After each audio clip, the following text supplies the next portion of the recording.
बैठ जाओ बैठ जाओ।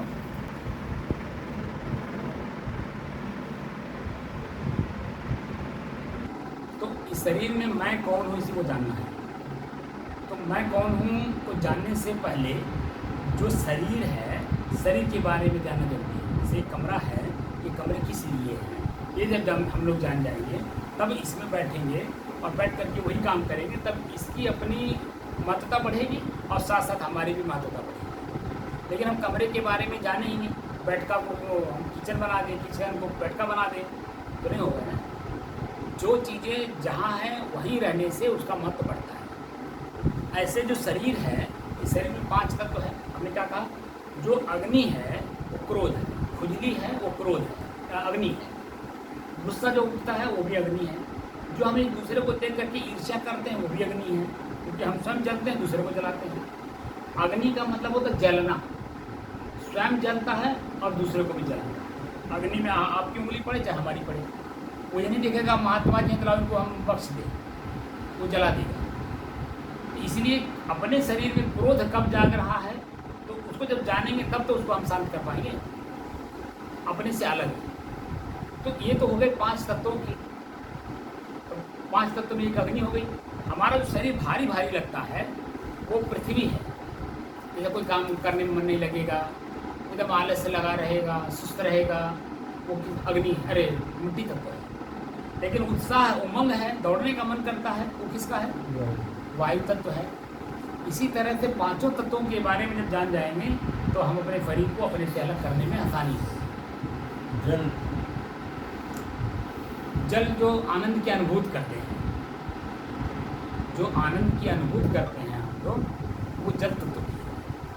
जैसे कोई बहुत प्रिय बात बोल दिया, हंसी आ गई, या मन मन मुस्कुरा रहे हैं। नहीं, जैसे हमें उसमें गुस्सा आया, अग्नि हो गई। हाँ, तो हमें पानी डालना है उसमें। तो पानी डालने के लिए क्या करना होगा जानते हैं? हाँ, वही। उसको सहन करना होगा, सहनशीलता उसको बोलते हैं, क्षमा।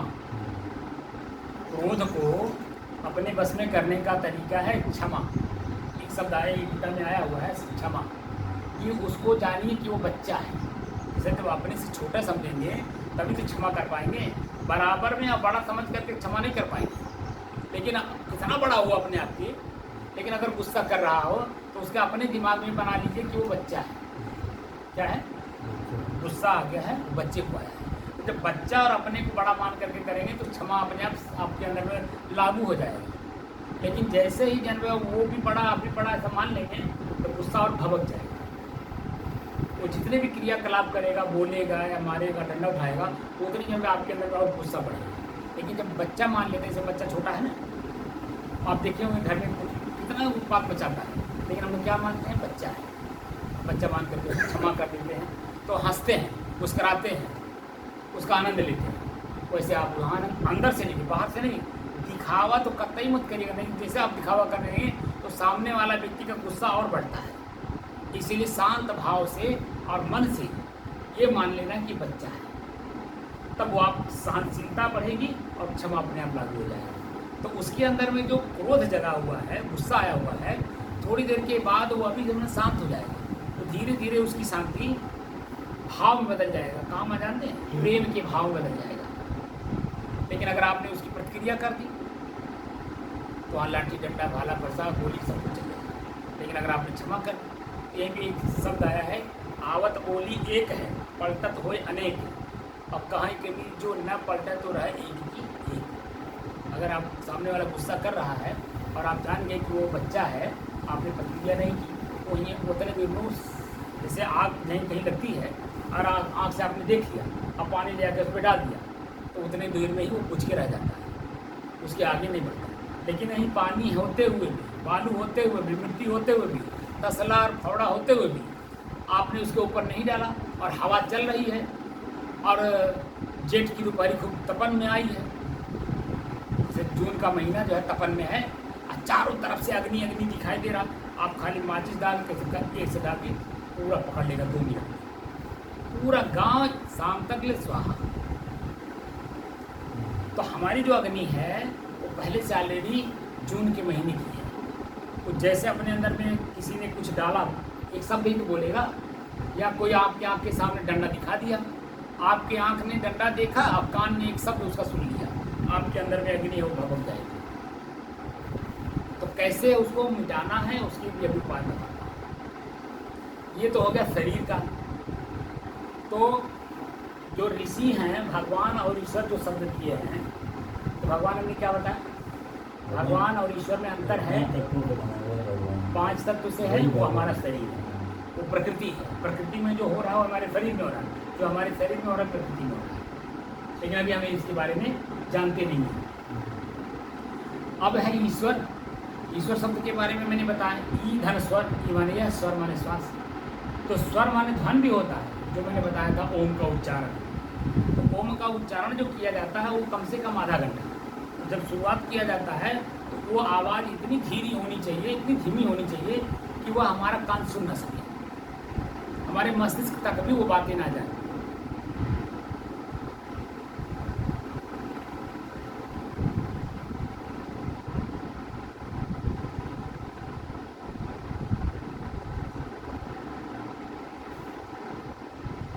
लेकिन उसको धीरे धीरे बढ़ाना भी, उसकी वॉल्यूम जो है एक बार आपने किया एकदम धीरे, दूसरी बार थोड़ा सा तेज, तीसरी बार और तेज, चौथी बार और तेज।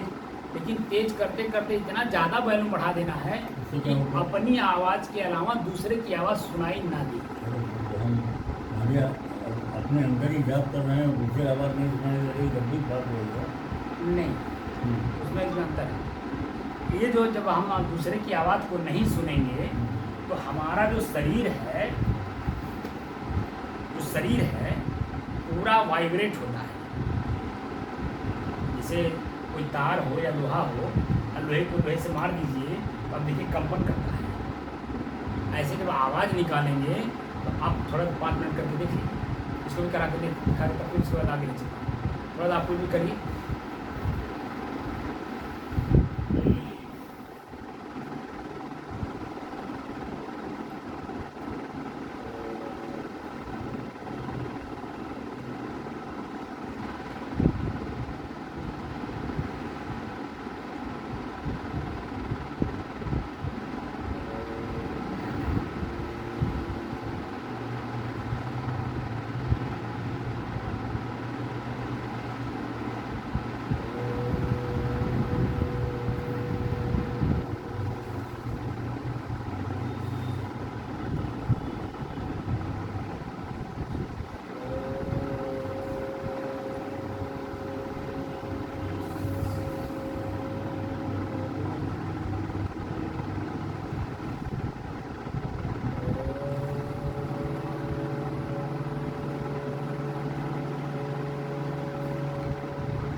थोड़ा ज़्यादा जोर लगाएंगे, अब देखेंगे यहाँ वाइब्रेशन करना, धीरे धीरे वाइब्रेशन जो है वो बढ़ती है, और बढ़ते बढ़ते बढ़ते बढ़ते पूरा शरीर जो है, आपने कभी कभी किसी का आपने चित्र देखा होगा तो उसमें आपने देखा होगा पीछे जो है चक्र बना होता है, और चक्र जो है बारीक बना रहता है, जिसमें मालूम पड़ता है कि चक्र बना हुआ है। तो धीरे धीरे धीरे आगे बढ़ा के ले जाता है, मेन केंद्र में ले जाकर केंद्रित करता है। इसमें एक गड़बड़ हो रहा है, जैसे ओम कह रहे हैं तो उसके बाद सांस तो रुकती रहती है, आवाज़ खत्म हो जाती है एक सीमा पर। कोई बात नहीं है, उससे क्या जैसे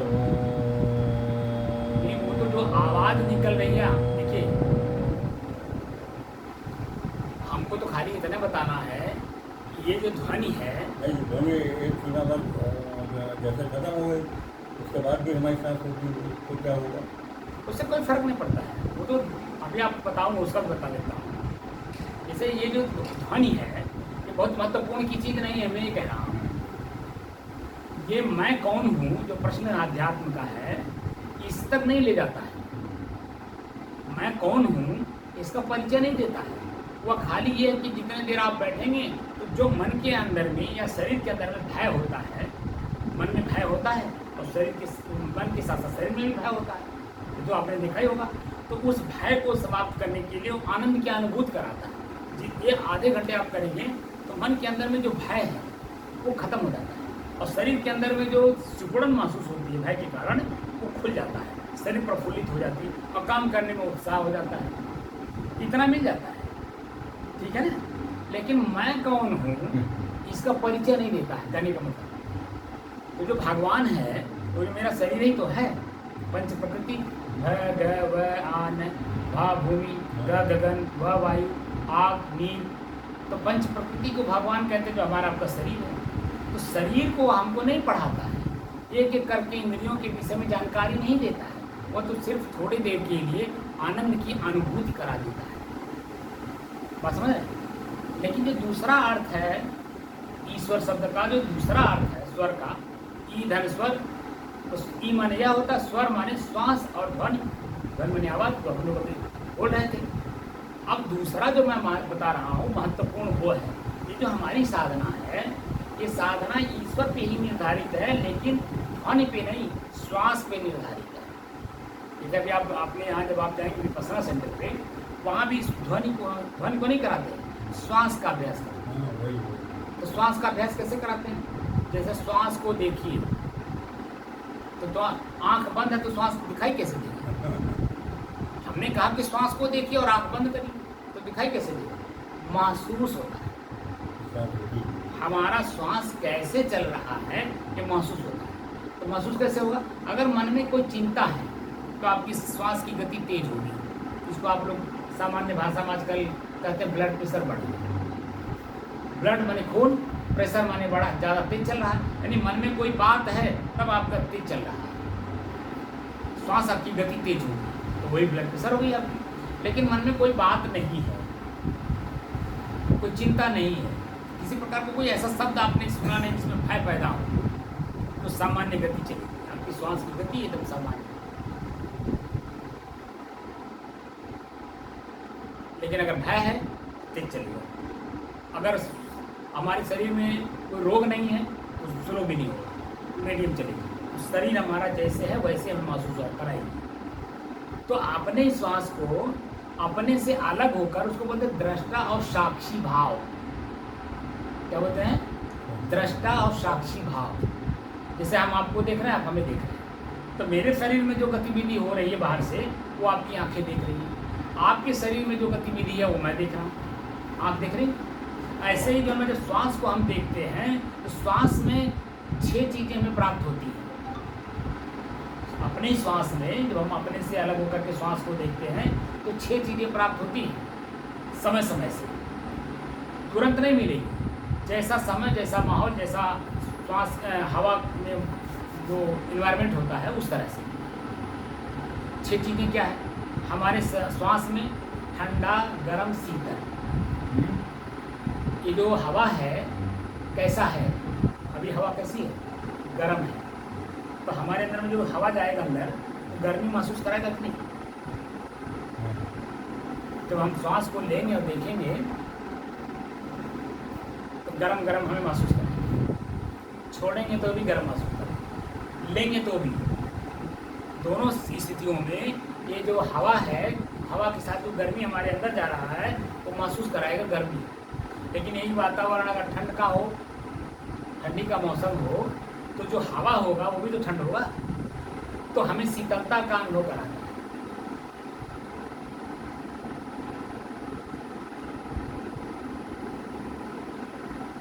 तो 6 चीजें मिलती हैं, ठंड, गरम, शीतल।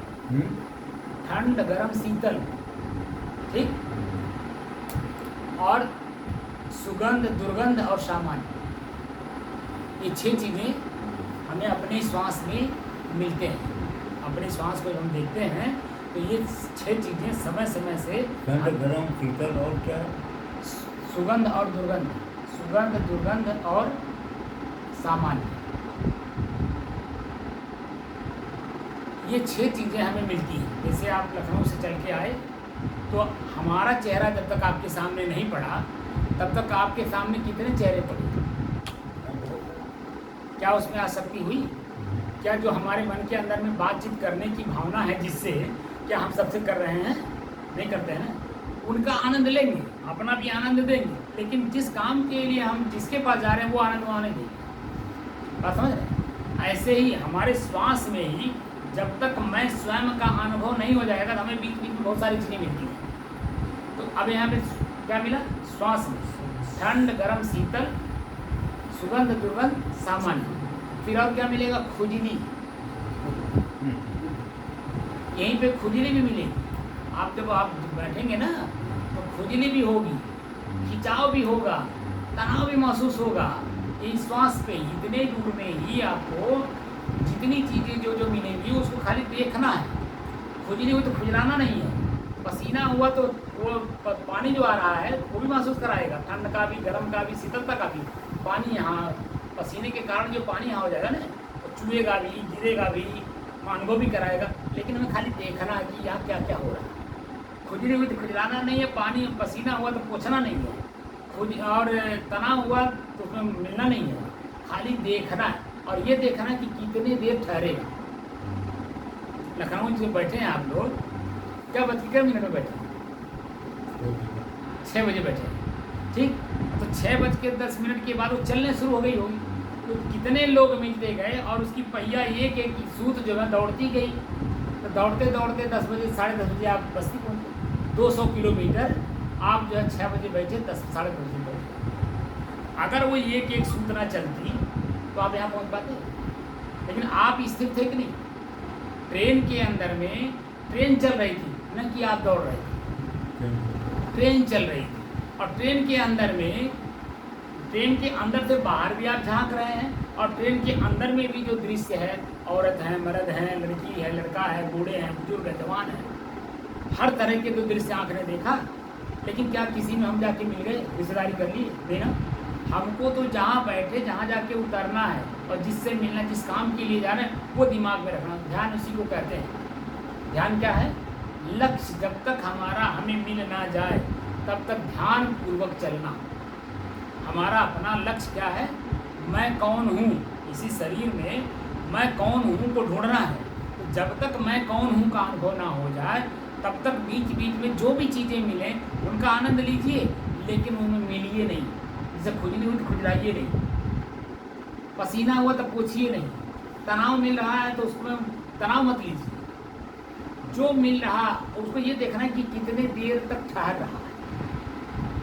तो ज़्यादा से ज़्यादा 5 मिनट। खुजली पहले शरीर में थी नहीं, धीरे धीरे उत्पन्न हो रही, धीरे धीरे इतना ज़्यादा उत्पन्न हो जाएगी कि ऐसा महसूस करा देगा पूरे शरीर में, बिना खुजलाए रहा नहीं जाएगा, बिना खुजलाए रहा नहीं जाए। लेकिन खुजलाइए नहीं और हाथ को बांधे रहिए, ऐसे बांध लेकर तब बैठिए और श्वास को देखिए।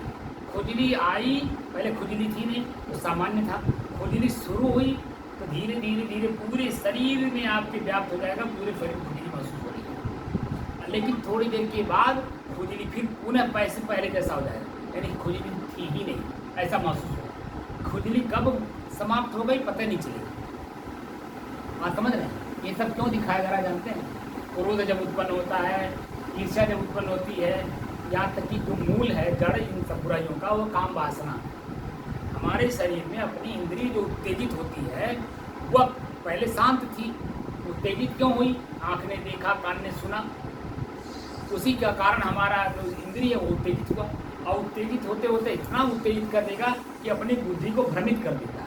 या यहाँ से मैथुन कर दीजिए, या गुदा मैथुन करिए, या साक्षात प्रयोग करिए। तो प्रयोग में भी अनुकूल वातावरण है कि नहीं, अनुकूल चीज़ें हैं कि नहीं, तमाम चीज़ें देखा जाता है। लेकिन अगर आप तटस्थ हैं, देख रहे हैं, तो अपनी इंद्रिय जब तुरंत शांत होगी ये भी देखेंगे आप। और शांत होने के बाद कोई मन में हमारी जो शरीर की उत्तेजनाएं हैं वो शांत हो गई, मन में शांति आ गई, एकदम नॉर्मल स्थिति आपकी बनी हुई, जैसे भी नॉर्मल स्थिति है ऐसे उस समय भी आपकी स्थिति नॉर्मल हो जाएगी। ये स्थितियाँ समझाने का मतलब मूल है कि काम वासना जो हमारे शरीर में है उसको कैसे अपने हम जीते, अपने बस में कैसे करें, ये उसके लिए। ये तो हो गया श्वास का, ठीक। श्वास को देखते देखते श्वास पे सवार हो जाना है। जैसे कभी कभी आपने जब अपनी जवानी में थोड़ा पीछे जाइए, आज के 15 साल बाद पहले थोड़ा जब स्टेमिना रही होगी, मान लीजिए रेलवे स्टेशन पे आप गए लखनऊ, स्टेशन पे पहुंचे और आपने देखा कि प्लेटफॉर्म पे हमारी ट्रेन रेंग रही है, तो थोड़ा आपकी स्पीड बढ़ती है कि नहीं। लेकिन जैसे प्लेटफॉर्म पे उस ट्रेन के पास तक पहुँचते हैं तब तक उसकी स्पीड ज़्यादा हो जाती है, लेकिन फिर भी आप उसी के दिशा में दौड़ते हुए और ट्रेन में सवार हो जाते हैं। तो फिर दोबारा नहीं चढ़ना पड़ता है, दोबारा दौड़ना भी नहीं पड़ता, चढ़ना भी नहीं पड़ता, एक बार खाली सवार हो, उसके बाद ट्रेन अपने आप चलती है और आपकी मंजिल तक पहुंचा देती है। तो श्वास को हमें देखना है। तो ये बीच में रास्ते में जो सामान मिलता है, खुजली, ठंडा, गर्म, शीतल, इनको देखते हुए, इनका आनंद लेते हुए बस देखते देखते देखते देखते देखते एक अवस्था ऐसी आएगी देखने की दृष्टि भी खत्म हो जाती है। कभी कभी आप लोगों का अनुभव हुआ होगा कि कभी किसी बात को लेकर चिंता करने से बढ़ जाइए, चिंता करते करते करते ही हमारी आंखें चढ़ जाती हैं।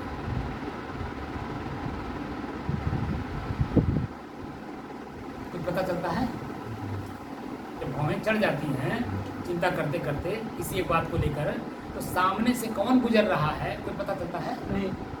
ऐसे ही श्वास को देखते देखते श्वास पे जब आप सवार हो जाएंगे तो श्वास आपकी अपने आप चलेगी, आपको चलाना नहीं पड़ेगा। बात समझ रहे?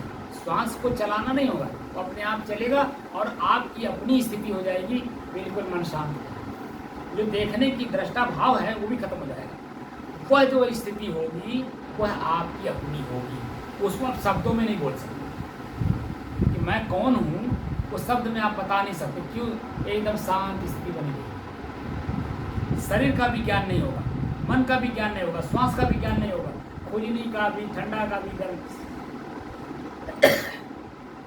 उसको एक शब्द दे सकते हैं, नींद। जब हम बिस्तर पे सोते हैं, ठीक है, तो बिस्तर पे सोने से पहले हम अपने सारी चीज़ों को देखते हैं, देख करके जान करके सब कुछ सब जब अपनी जगह पे सेट हो जाता है तो कमरे का दरवाज़ा बंद करते हैं, बिस्तर पर लेटते हैं। और जैसे बिस्तर पर लेटते हैं, लेटते जब अपने मन के अंदर में जो भी बातें हैं सबको उतारते हैं कि नहीं? उतारने मतलब भूलना, भूलते हैं तभी तो नींद आती है। अब वो जो गाढ़ी अवस्था है वो आप इस जागृत अवस्था में जब प्राप्त करेंगे तब मैं कौन हूँ का आभास होगा। स्वतः आप अपने आप में चले जाएंगे, आपको ज्ञान भी नहीं होगा।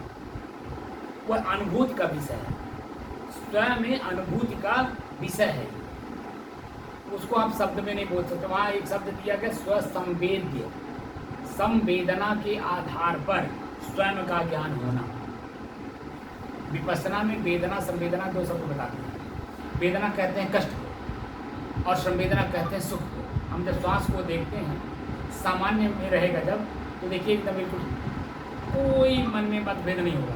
लेकिन जब सुगंध आता है तो हम सुगंध लेने लगते हैं, दुर्गंध आया तो भागने लगते हैं, ठंड आया तो जन उसका भी आनंद की अनुभूति लेते हैं, शीतल शीतल ठंडा ठंडा अंदर जाता है जब। और लेकिन वहीं जब दुर्गंध आता है, खुजली होती है, तब भागने का मन करता है, तब वहाँ स्थिर नहीं रहते हैं। नहीं, रुमाल भी वो भागना, वही भागना हुआ ना, रुमाल रखने का मतलब भागना हुआ, हम उसको नहीं ले पा रहे हैं। लेकिन हमारे अंदर में जो दुर्गंध है वो कष्टकारक है ना, लेकिन वही जो सुगंध है वो सुखकारक है।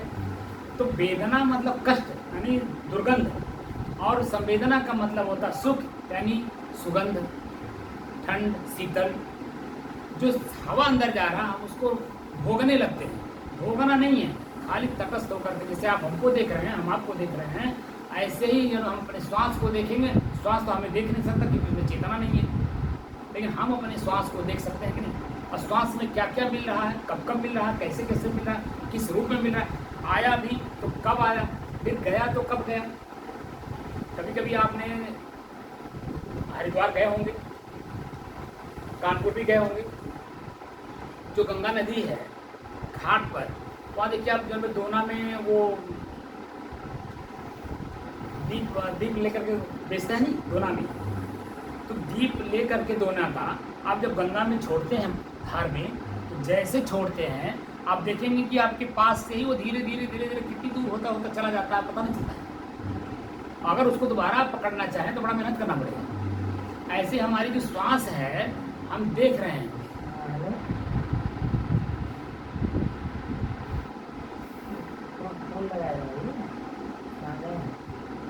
यही एक श्वास जो मेरा जा रहा है या ले रहे हैं, ये दोबारा फिर कब आएगा मालूम नहीं।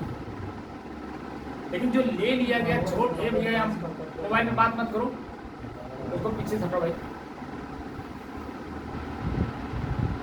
श्वास एक बार जो श्वास आया वो दोबारा आएगा ये नहीं आएगा ये तो पता नहीं है, लेकिन जो चला गया वो वापस आएगा, आएगा भी तो दूसरा आएगा। जैसे वही जो दीपक आप रखते हैं, एक दीपक आपने रखा, अगर आप पकड़ना चाहें और वो चला गया आगे तो वो तो पकड़ में आएगा नहीं, क्योंकि धार बहुत तेज है, गहरा भी है, डूब के मरने का भी खतरा है। इसीलिए हम क्या करते हैं, उसको छोड़ देते हैं, दूसरा ले लेते हैं, दूसरा रखते हैं, दूसरा भी चला जाता है। ऐसे हमारा श्वास है, एक ले रहे हैं छूट रहा है, ले रहे हैं छूट रहा है, ले रहे हैं छूट रहा है, वो जा रहा है, कितनी दूर चला जाएगा पता नहीं। अभी 15 मिनट हम लोग बैठे हो गया, आज कितनी बार हम लोगों ने श्वास लिया, वो जो चला गया वापस लौट के आ रहा है। इसीलिए कहा गया है, महापुरुष कहते हैं श्वास श्वास सुमिरन करो। सुमिरन का मतलब जानते हैं, स्मरण करना, ख्याल करना, मेरा लक्ष्य क्या है, मैं क्या कर रहा हूँ, मुझे क्या करना चाहिए, अपने लक्ष्य के प्रति मैं कितना एकाग्र हूँ, कितना हमें आगे जाना है, हम पीछे जा रहे हैं कि आगे जा रहे हैं कि वहीं गड्ढा में बैठे के बैठे रह गए हैं, तमाम चीज़ें प्रश्न आता है। तो ऐसे करते करते अपने श्वास को अपने से अलग होकर के अभ्यास करना है। जैसे जैसे आपकी श्वास की गति अलग अलग महसूस होती जाएगी, ये शरीर कैसे हो जाएगा जानते हैं। सांप को केचुल छोड़ते हुए देखा आपने? सांप केचुल छोड़ता है, उसको आपने देखा नहीं देखा? आप देखे? नहीं देखे? छोड़ते हुए नहीं देखे, लेकिन उसको केचुल तो देखे होंगे ना, हाँ। छोड़ते हुए नहीं देखे होंगे आप। सांप केचुल छोड़ता है, जब वो केचुल उसके शरीर में हो जाता है, चल नहीं पाता, अंधा हो जाता है, आँख के ऊपर भी उसकी केचुल हो जाती है। इसीलिए धीरे धीरे धीरे धीरे वो केचुल को किसी फंसाता है कहीं ले जा करके अपने शरीर को। लहर कहते हैं। नहीं लहर नहीं, लहर दूसरी जगह में जाता है, संकरी जगह में जाके अपने पूरे शरीर को फंसाता है, फंसा करके फिर धीरे धीरे अपने को केचुल को छोड़ता है। तो केचुल से जो मुक्त हो जाता है तो फिर सरटा मतलब क्या मतलब उसको सराटा मार के भागता है, ठीक है ना। लेकिन जब तक केचुल रहेगा तब तक वो भाग नहीं पाता है, चल नहीं पाता है, एकदम वहीं लटपट रहेगा, अपने उससे पीड़ित रहेगा। उसी तरह से जो हमारी आँख है, कान है, नाक है, हाथ है, पैर है, लिंग है, इन सभी चीज़ों में ये बुराइयां हैं, इन्हीं में हम लिप्त हो गए हैं, इसीलिए हम ऊपर उठ नहीं पा रहे हैं। आज जब ऊपर नहीं उठ पाएंगे तो इसी में धंसे रहेंगे। तो इसीलिए इनसे ऊपर हमारा जो शरीर है ये केचुल है। इस केचुल के बारे में जब जानकारी हो जाएगी तो हम इसको छोड़ने लगेंगे धीरे धीरे, तो ये हमारा शरीर हमारे लिए अमृत हो जाएगा। अमृत का मतलब जानते हैं? अमृत एक शब्द है, वो संस्कृत का है, न मृत इति अमृत। मृत मृत माने मरना। हम लोग दिन भर में कितनी बार मरते हैं मालूम है? दिन भर में हम लोग कितनी बार मरते हैं मालूम है? भय, जो भय है, किस चीज़ को देख करके भयभीत होते हैं, यही मरना है। जो भय है ना, ये मरना है। और यही जो है कितनी बार हम लोगों के सामने आप प्रकट होता है, ये हम लोग जान नहीं पाते। सांप देख लिया, डर गए, पूरा शरीर कांप जाता है, अरे काट लेगा मर जाएंगे, अरे काट लेगा मर जाएंगे। पानी की धार को देखा, डर गए। रेलवे पटरी के किनारे अगर ट्रेन को जाते हुए थोड़ा सा भी हुआ तो डर गए। हर जगह हम लोग डर जाते हैं, परख पे डरते हैं। उसी को कहते हैं मरण, मृत्यु होना। तो यहाँ अमृत, न अमृत इति अमृत, यहाँ आपके अपना ज्ञान हो गया जब कि मैं शरीर नहीं हूँ, शरीर मेरा है, ये मेरे बस में होना चाहिए।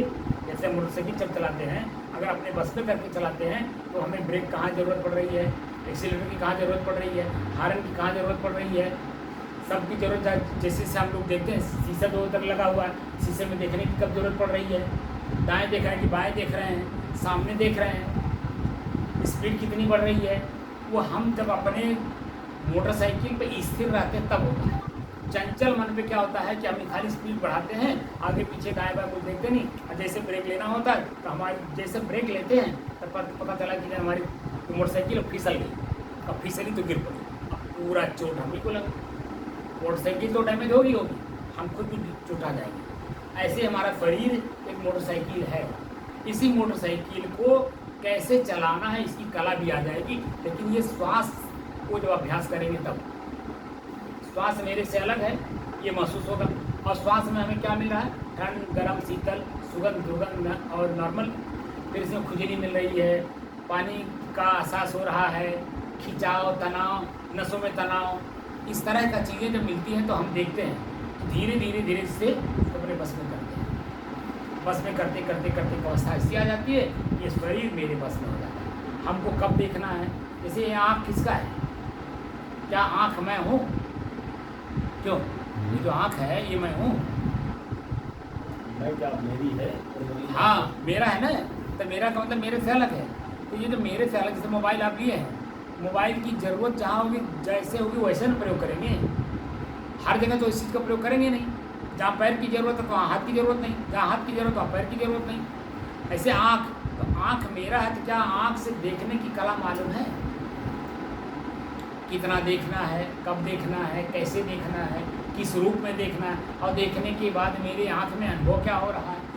कभी कभी आप देखिए ज़्यादा मोबाइल देखने से खुजली भी होने लगती है, और खुजली होकर के जब करकना होता है, दर्द भी करने लगता है। फिर हम आँख को बंद करके ऐसे करते हैं क्योंकि पानी सूख गया, पानी सूखने के कारण वहाँ करकता है, दर्द करता है, पीड़ा देता है। तो क्या हमें जब ये महसूस हो रहा है तो कितने देर तक हमें मोबाइल बंद रखना है, क्या ऐसा हम जान पाते हैं?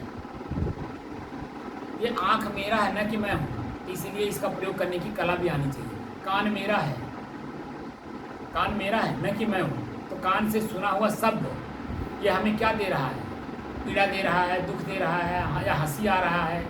तो ना हमें हंसना है ना हमें दुख प्रकट करना है। तो ये कान को अपने बस में करना है। नाक हमें सुगंध दे रहा है, दुर्गंध दे रहा है, इसको भी अपने बस में रखना है। जीभ में दो चीज़ें मिलती है, स्वाद भी मिलता है, शब्द भी इसी से बोलते हैं। तो स्वाद बोलते, शब्द बोलते समय क्या हमारा शब्द हमारे कान में जाता है कि मैं क्या बोल रहा हूँ? अब जब मैं जान रहा हूँ कि मैं क्या बोल रहा हूँ तो हमारा मस्तिष्क भी हमें पकड़ता है अपनी शब्द को। तो दोबारा जो गलती हो जाती है शब्द बोलते समय उसमें हम सुधार कर लेते हैं। लेकिन जब अपना ही शब्द अपने कान में नहीं जाता, मस्तिष्क के पास पहुँचता नहीं है, तो हम क्या बोलते हैं हमें पता है। सामने वाला दो जूता जब मारता तब समझ में आता है कि मैंने गलत बोला।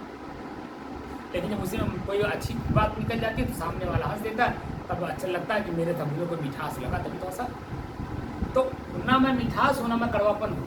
ये जो शब्द है, शब्द को तौल करके बोलना, कितना बोलना है, कब बोलना है, कैसे बोलना है, किस रूप में बोलना है, क्योंकि उसकी प्रतिक्रिया भी तो आएगी। जो हम बोलते हैं उसी की प्रतिक्रिया भी आती है। और प्रतिक्रिया किस रूप में आएगी? जो मैं बोला रहूँगा। हाथ मेरा है, हाथ किस लिए मिला है? प्रकृति का है ना, मेरा तो है नहीं। तो हाथ किस लिए प्रकृति ने दिया? सेवा के लिए दिया। पहले शरीर का सेवा करिए, उसके बाद जो बड़े बुजुर्ग हैं, सम्मानित लोग हैं, बच्चा है, उनकी सेवा करिए। न कि गोली चलाने के लिए मिला है, न कि लाठी डंडा भाला फरसा और ईंटें चलाने के लिए मिला, सेवा के लिए मिला है। क्योंकि जो मैं हूँ वही आप हैं, और जो आप हैं वही मैं हूँ। ये ज्ञान हो जाता है। तो जब ये ज्ञान हो जाए कि जो मैं हूँ वही आप हैं, तो हम आपको गाली देंगे? जो गाली मेरे ही वापस आएगा, क्योंकि वही आप, जो आप हैं मैं हूँ। मैं गाली आपको दूंगा? तो गाली तो मैं आपको नहीं दूंगा, क्योंकि गाली मुझे ही, मैं अपने आप को समझ रहा हूँ कि आप ही मैं आप ही हूँ और आप मैं हूँ। जब मैं ये समझ जाऊँ कि जो मैं हूँ वही आप हैं, तो गाली कैसे देंगे? नहीं देंगे ना। तो अपने जीभ पर लगाम लग जाए, तो तौल के बोलेंगे, समय से बोलेंगे। जिसके पास गए हैं जितना बोलना उतने बोलेंगे, उसका रिस्पांस लेंगे, अपना काम करेंगे, रिस्पांस देंगे, रिस्पांस लेंगे, ज़िंदगी हमारी आराम से कट जाएगी, पता भी नहीं चलेगा। जो ब्लड प्रेशर बढ़ रहा है उसका रीजन जानते हैं? मैं कौन हूँ को न जानने के कारण, हमारी इंद्रियाँ, हमारा शरीर हमारे बस में न होने के कारण ब्लड प्रेशर बढ़ रहा है। और ब्लड प्रेशर बढ़ा करके हमने हार्ट अटैक और ब्रेन हेमरेज रूपी जो दुख है वो लेकर के पूरे शरीर को नष्ट कर दे रहे हैं। जो कि शरीर कम क्यों हो रहा है? बढ़ रहा है कि घट रहा है? घट जाए उसके लिए तो सामान्य है। नहीं क्यों होता है? ब्लड प्रेशर जो बढ़ रहा है, इसकी जो घटनाएं ज़्यादा बढ़ रही हैं, ज़्यादा चिंता के कारण। ना बढ़ना तो हम समझ गए आपकी बात, लेकिन घट भी रहा है लोगों तो वो तो रोग हो गया ना शरीर में। को। शरीर में जो शुगर है, शुगर के कारण हमारे ब्लड प्रेशर को कमज़ोर कर देता है। लीवर भी कमज़ोर हो जाता है ना, तो लीवर कमज़ोर होने के कारण जब वो डाउन होता है कि ऊपर पड़ता है, बस समझ, वो भय के कारण होता है। जो लीवर डैमेज होती है वो बार बार भयभीत होने के कारण। बात तो हम सोचते रहते हैं और उसी में भयभीत होते रहते हैं। जैसे आप देखिए, कोई भी आदमी बैठ करके ज़्यादा सोचता है और सोच करके मन में भय पैदा करता रहता है। बात समझ रहे हैं क्या? और जब ज़्यादा भय हो जाएगा तो क्या होगा? तब लीवर डैमेज होगी, और जब लीवर डैमेज होगी तो हमारा ब्लड प्रेशर हाई थोड़ी होगा, वो तो और डाउन होगा ना। जैसे मशीन है, मशीन में आप तेल मत डालिए, और जब तेल डालेंगे नहीं तो कितना चलेगा? चलते चलते वो चोक ले लेगा कि नहीं? इंजन ही बैठ जाती है। वो तो लीवर हमारा क्या इंजन तो है। जब बार बार आप सोचेंगे और भयभीत होंगे तो एक बैग वो जा करके चोक ले लेता है। अरे चोक ले लेगा तो आप कहते हैं कि भाई क्या? तो हमको इस ज़िंदगी में, शरीर में बार बार एक ज़िंदगी मिली नहीं, जो मिली हुई है इसी का सदुपयोग करना है। तो सदुपयोग कैसे करेंगे? जब तक अंतिम क्षण तक इसका आनंद लेना है।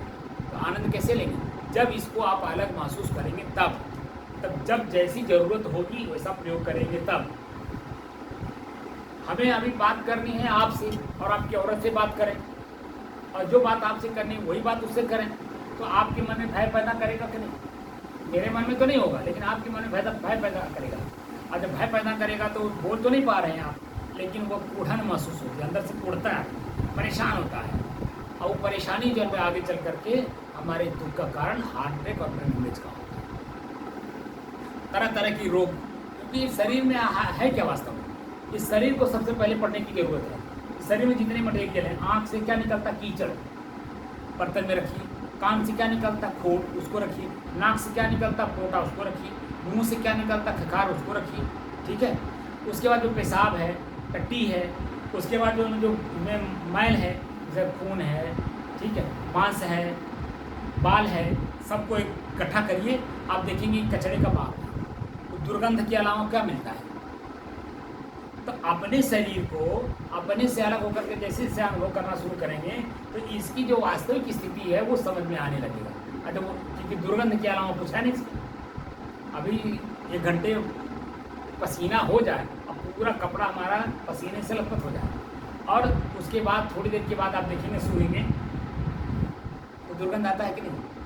अपने शरीर से अपनी नाक में दुर्गंध आता है कि नहीं? तो क्या करते हैं हम लोग? उसका तुरंत जानवर इसको नहा करके, कपड़ा धो करके इसको फिर सुगंधदार बनाया जाता है, तो फिर इसी से काम लिया जाता है। तो ये तो गैर जानकारी में हम लोग डेली करते हैं, अब जानकारी में करना है। तो जब जानकारी में करेंगे तो मानसिक दबाव नहीं महसूस होगा, और जब मानसिक दबाव नहीं होगा उसका आनंद लेंगे। क्योंकि ये जो कुछ भी मिल रहा है, जैसा अभी हम चर्चा कर रहे हैं, अभी 1 घंटे के बाद ये चर्चा नहीं रह जाएगा। 1 घंटे के पहले चर्चा था नहीं, 1 घंटे में अभी जो चर्चा बीच में हो रहा है, 1 घंटे के बाद रह नहीं जाएगा। ऐसे कोई भी चीज़, कहीं भी कोई चीज़ स्थिर नहीं है, इसी को बोलते हैं प्रकृति। तो प्रकृति में क्या है? परिवर्तन। अब परिवर्तन की चीज़ों को मैं चाहता हूँ स्थिर करना, तो क्या संभव है? तो दोषी कौन होगा? दोषी तो मैं स्वयं हुआ ना। जो स्थिर है उसको प्रकृति में खोज रहे हैं, और जो प्रकृति है वो उसको स्थिर में खोज रहे हैं। मैं स्वयं स्थिर हूँ। इसे आपकी उम्र कितनी है? 50। आपकी 64। अब आप बता दीजिए कि 45 वर्ष, 5 वर्ष छोड़ दीजिए, बचपना से लेकर 5 साल तक वो छोड़ दीजिए, तो 45 साल आपका और 59 साल आपका। आपके अपने शरीर का कितना ग्रोथ हुआ उसका अगर फोटो रखे हों, साइड में से रखिए और शीशा रख करके चेहरे उससे मिलाइए फोटो से। तो वर्तमान का जो चेहरा है और जो पहला फोटो है बचपना का, उससे मिलान करिए, फिर दूसरा फोटो मिलान करिए, तीसरा फोटो मिलान करिए, ऐसे मिलान करते आइए और अपने चेहरे को बार बार देखिए, उससे मिलान करिए। तो कितना परिवर्तन हमारे शरीर में हो गया, अपने चेहरे में हो गया, ये स्पष्ट समझ में आ जाएगा। लेकिन क्या मैं भी परिवर्तित हुआ? जो इस शरीर में मैं बोलने वाला है, वो तो परिवर्तित नहीं हुआ ना, वो तो वही है जो 5 साल में था वही आज भी है, और जो आज है वही आगे भी रहेगा जब तक इस शरीर में रहेगा। परिवर्तन हमारी आँख की रोशनी होगी, कम होगी, दिखाई नहीं देगा। क्या कारण है? रोग हो गया, मोतियाबिंद हो गई, या कोई नस में कोई खराबी आ गई, खून का सर्कुलेशन वहाँ नहीं पहुँच रहा है, ज़्यादा सोचने के कारण जिनमें हमारा खून जल जा रहा है, तमाम चीज़ें हैं। तो इसलिए आँख की रोशनी जाएगी, कान से सुनाई नहीं देगा, पैर से चल नहीं पाएंगे, हाथ कांपेगा, कुछ उठा नहीं पाएंगे, मुंह से आवाज़ नहीं निकलेगी, कफ घेर लेगा, आ रहा है यार, ऐसे पड़े रहेंगे, अंदर अंदर परेशान होंगे। लेकिन सारी स्थितियाँ आपकी एकदम प्रकृति अपने कब्जे में ले लेती है कि आपने उसका दुरुपयोग किया है, न कि सदुपयोग किया। जब इसी का सदुपयोग करते हैं तो प्रकृति भी आपका हेल्प करती है। जैसे कोई गुस्सा होकर के आपको गाली दे दिया, गाली सुनते समय बड़ा क्रोध उत्पन्न होता है, लेकिन गाली जब सहन करके आधा घंटा बीत जाता है तो जब उसका परिणाम उसके सामने आता है तब आपके मन में प्रसन्नता होती है, यार अच्छा हो मैंने नहीं सब कुछ कहा। वो तो हमको तो कहा, हम तो हट गए, लेकिन वो तो माना नहीं, वो जब वो दूसरे को गाली दिया, दूसरे ने उठा करके मार दिया। बात समझ रहे? थोड़ा घुमा दीजिए और लोगों की आगे चला। तो कहने का मतलब है कि जो परिवर्तन है वो परिवर्तन भी हमें समझ में आता है, और वो परिवर्तन जो है हमारे सामने रहना चाहिए। तो उसी का मैं अभ्यास कराता हूँ और अनुभव भी कराता हूँ। ऐसा नहीं कि खाली बोल रहा हूँ, बोल करके अनुभव कराता हूँ। 600 आज 23 दिन हो गए, 23 दिन, 623 दिन। 3-4 लोग ऐसे हैं जो रेगुलर आए हैं, आज उनको समझ में बात आ रही है कि वास्तव में हम लोग खोज क्या रहे हैं, और सामने मेरे है वस्तु लेकिन दिखाई नहीं दे रहा, क्योंकि आँख में पट्टी बनी है। पट्टी कोई खोल दे बस सामने समझ में बात आ जाए। जैसे भगवान और ईश्वर की बात मैंने कहा, तो भगवान और ईश्वर जो है शब्द ही तो है, और शब्द में जब अंतर है तो उसके भाव में, उसके अर्थ में, उसमें क्रिया में अंतर होगा कि नहीं होगा? भगवान, और लोग जो अर्थ देते हैं भग माने स्त्री का जोनी, जो स्त्री के जोनी से संपन्न हो उसे भगवान कहते हैं। तो स्त्री के अलावा कौन भगवान पैदा हुआ भाई? अगर इस तरह से अर्थ देखा जाए तो स्त्री के अलावा कोई भगवान है? क्योंकि भग से संपन्न हुई है, हम तो भग से संपन्न है नहीं, तो हम कैसे भगवान हो गए? यानी राम कैसे भगवान हो गए? कृष्ण कैसे भगवान हो गए? अगर इस अर्थ में देखा जाए तो। लेकिन प्रकृति अर्थ में जब देखा जाएगा तो भगवान तो कुछ भी हो सकता है, क्योंकि शरीर प्रकृति है। बात समझ रहे? तो ये जो श्वास है ये अपने से अलग महसूस होता है। ऐसा नहीं कि हम खाली हवा में बोल रहे हैं। अगर अनुभव करना चाहें तो थोड़ी देर बैठे, थोड़ी देर बैठा जाए। हाँ वही इसी कह रहा हूँ। नहीं तो आज तो खाली चर्चा हो गई, फिर कभी अगर आपके पास समय मिले तो 2-4 दिन के लिए आइए, क्योंकि मैं जो यहाँ साधना में इसी चर्चा कर रहा हूँ, मैं भी सर से बोल के भी आया हूँ, ट्रस्ट बनाना है। और ट्रस्ट बनाना, ट्रस्ट संत कबीर सहज समाधि योग साधना के नाम से ट्रस्ट बनाना है। तो हमें ज़्यादा लोग भी नहीं है, खाली 5 लोग हैं। हमारे बड़े महाराज हैं, मैं हूँ, और 2 संत हैं और 1 सर है। ये 5 लोग खाली हैं उस ट्रस्ट में। और उस ट्रस्ट का एक ही उद्देश्य है कि मैं कौन हूँ का परिचय। 10 दिन का कैंप लगाएंगे, और 10 दिन के कैंप में मैं अनुभव कराऊंगा कि इस शरीर में मैं कौन हूँ, और इस शरीर का उपयोग क्या क्या करना है, कैसे कैसे करना, और किस किस रूप में करना, और मैं किस किस रूप में प्रयोग कर रहा हूँ। तो किस रूप में प्रयोग करके मैं भयभीत हो रहा हूँ, और किस रूप में प्रयोग करके मैं प्रसन्न हो रहा हूँ, ये सारी चीज़ें 10 दिन में मैं अनुभव कराऊंगा। 5 दिन तक तो लगातार अपने श्वास को अपने से अलग होकर के अनुभव कराऊंगा। जब तक श्वास अलग महसूस नहीं होगा तब तक मैं कौन हूँ का अनुभव नहीं होगा। उसके बाद फिर मैं एक दिन में 2-2, 3-3 चीज़ें इकट्ठे हम सिखाने की कोशिश करेंगे कि मैं ही, मेरे द्वारा ही मेरे आँख चल रही है, मेरे द्वारा ही मैं आँख से देख कर किसी को पहचान रहा हूँ। लेकिन वो चेहरा कितने देर ठहरेगा, क्योंकि हम लोग जो बचपना का भी सीन अभी तक ले बना के रखे हैं अंदर में, वही दुख के कारण है। क्योंकि बहुत सारी ऐसी चीज़ें हम अंदर स्टोर कर रखे हैं जो किसी बिना काम किए हैं। सब खाली करना है। जब तक आप खाली नहीं करेंगे तब तक पेटी में नया चीज़ जाएगा नहीं। क्योंकि शरीर भी एक पेटी है, एक बक्सा है, एक अटैची है, और इसी में मैं कौन हूँ का परिचय करना है। ठीक है ना?